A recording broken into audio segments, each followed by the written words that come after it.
السلام عليكم ورحمة الله تعالى وبركاته. كنتمنى تكونوا بخير وعلى خير في احسن الظروف يا ربي. الله يدخل علينا وعليكم هذا الشهر المبارك بالصحة والسلامة والهنا والرزق والتيسير يا رب والتوفيق للجميع. اليوم ان شاء الله بحول الله كما كتشوفوا معايا بغيت نخلط، بغيت نشاركوش معكم. شحال هادي ما صورت لكم حتى شي حاجة، وكنتمنى نكون في حسن الظن ديالكم يا ربي. عندي ان شاء الله بحول الله هنايا كيلو ونص ديال اللوز اللي حمرته في الفران، ماشي قليته، يعني كدهنيه بالزيت. راه سبق لي وحطيت الفيديو ديالو. كدهنيه بالزيت وكتدخليه للفران وكتبقاي تحركي فيه حتى كيتحمر، كيجي مقرمل وفي نفس الوقت كيجي هشيش وكيجي زوين. وعندي هنايا 2 كيلو ديال الجنجلان، 2 كيلو ديال الجنجلان وكيلو ديال كيلو ونص ديال اللوز. حتى هو حمرته وقليته بحال هكا ونقيته وغسلته ونقيته كما كتشوفوا معايا. طحنتهم دابايا. يعني راه بالنسبه للجنجلان راه مطحون، وهذا يعني حتى هو مطحون، ولكن في نفس الوقت باقي فيه شي حبيبات غليظين بحال هكا. ما كيعجبنيش يكون مطحون بزاف. وعندي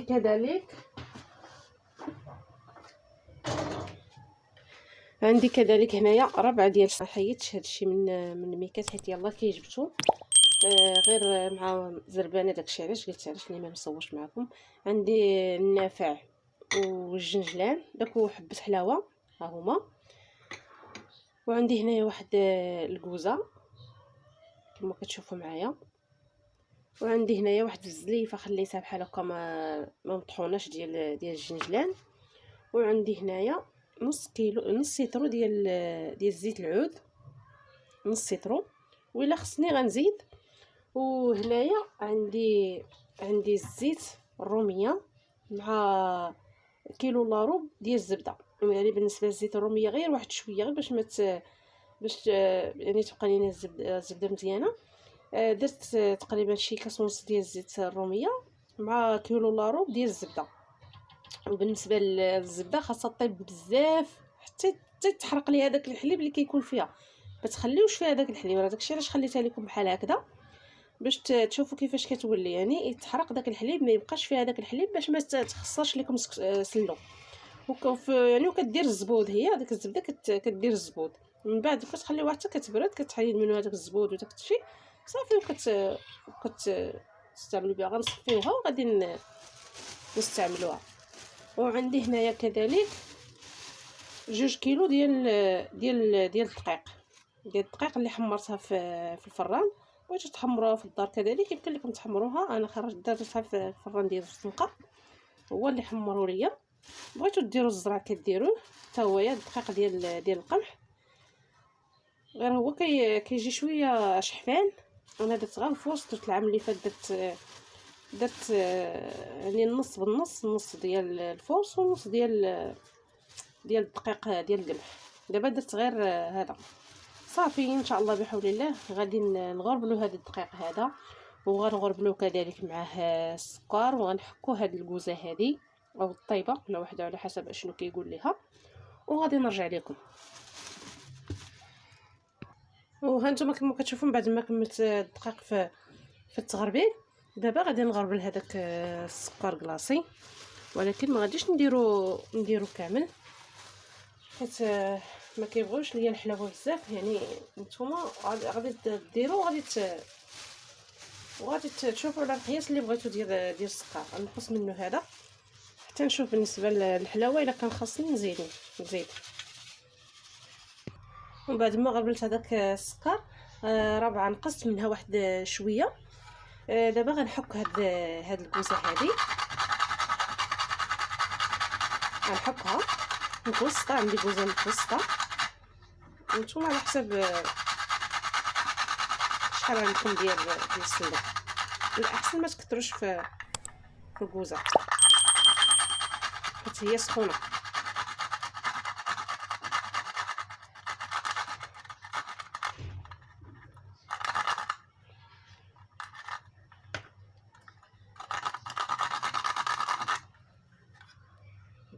هانتوما شوفوا من بعد ما حكيتها راه كتولي رطبه، ما كتبقاش قاصحه. يعني ماشي تكون مشندره ولا شي حاجه. صافي دابا غندير واحد القبيصه ديال الملح تصحيح الذوق كما كتشوفوا معايا. غندير واحد 2 معالق كبار ديال النافع وحبه حلاوه كذلك نتوما كما كتشوفوا معايا. حبه حلاوه والنافع جوج معالق نتوما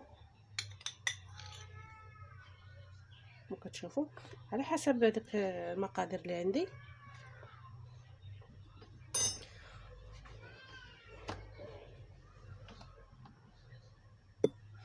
وغندير هاد الزلافه ديال الجنجله اللي خليتها ما مطحوناش حتى هي كذلك.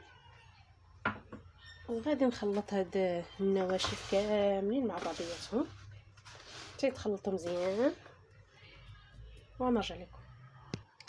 وهانتوما من بعد ما خلطت هذوك النواشف كاملين كتذوقوا واحد شويه كتشوفوا على حساب السكر. الا كان خاصكم كتزيدوا، واخا ناشف بحال هكا راه كيبان المذاق ديالو. انايا ضغط شويه لقيتو بارك عليا في السكر، يعني ما كيبغيوش ليا حلو بزاف داكشي علاش كما قلت لكم. صافي دابا غنبدا نخلط. وملي تبغيو يعني تصايبوا حيدوا هاد الزبود كامل اللي كيكونوا فيه، ما ديروهمش راه كيخسروا سلو. صافي وسمحوا لي ما صدقت ما قلت لكمش بلا راه درت واحد شويه ديال السمن الحار مع هاد الزيت وهاد الزبده، يعني كتعطي واحد المذاق زوين حتى هو يطاب مع الزبده والزيت. ودابا غادي نصفي هاد الزيت والزبده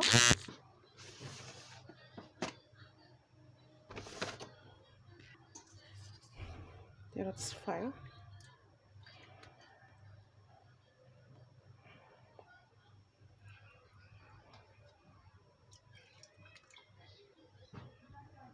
ضروري طيبوها حتى طيب داك الحليب، حيت الزبده المزيانه كيكون فيها هذاك الحليب.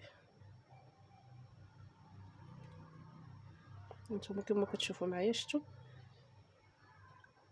يعني انا ما بغيتش نصفيها من قبل، عاده نوريكم، وحبيت باش نوريكم كيفاش كتجي.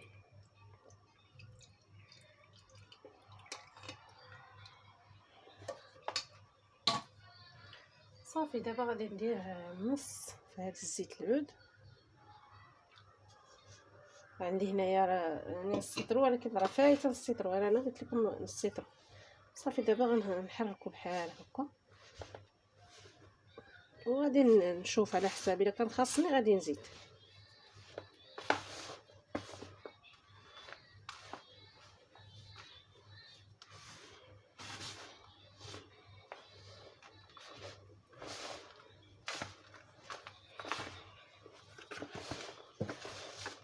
مبغيتش ندير يديا بجوج حتى نشوف.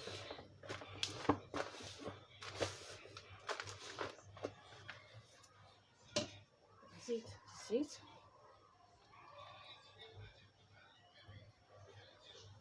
ملي قد ما درتو الزيت العود مزيانه. اصلا كان اللي كيخلطها غير بزيت العود، ولكن كما كنعرفوا دابا زيت العود راه داير القرون.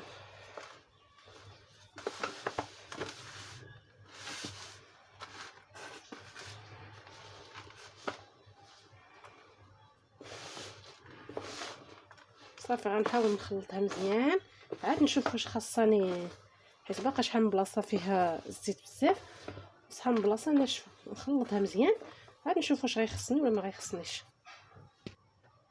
هانتوما كما كتشوفوا معايا من بعد ما خلطته لقيتو باقي شحفان واحد شويه. غنزيدو واحد تقريبا شي كاس ديال زيت العود.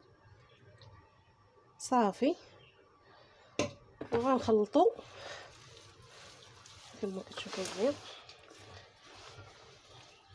يعني من بعد ما كتخلطوه ماشي تخلطوه تديروه في السطل ديريكت، خلطوه وخليوه بحال هكا مفشفش، يعني مفرفش، عفوا مفشفش، ما تديروش في السطل باش تخليوه حتى يشرب على خاطرو. عاد ديك الساعه غادي تعرفوا ليه القياس ديالو، ماشي غير تساليوه صافي وديروه في السطل وتخليوه مدكوك. ملي كتديروه في السطل وتخليوه مدكوك، هذيك عوض ما يشرب باش يولي رطب، ديك الزيت ديالو كطلع الفوق وهو كيبقى شحفان من التحت.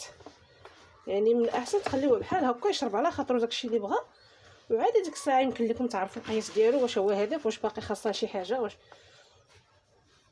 صافي. دابا انا غنزيد نخلط واحد شويه وغنخليه حتى من بعد ما نرجع معكم عاوتاني.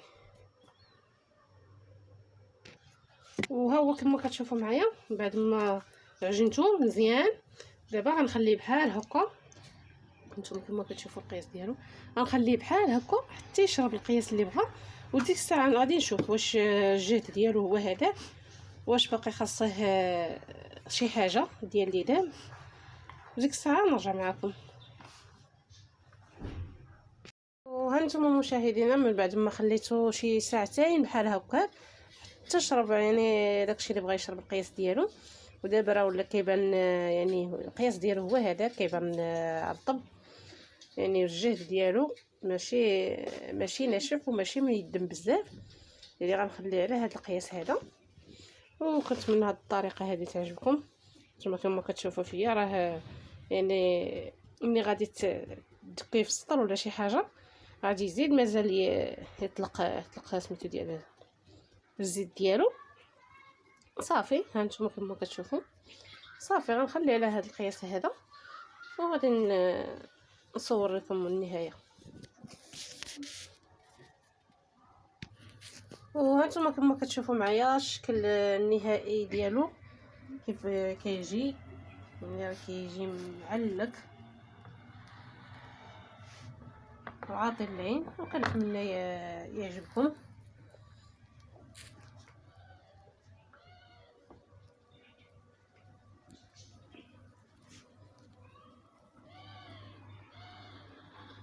هانتوما كما كتشوفوا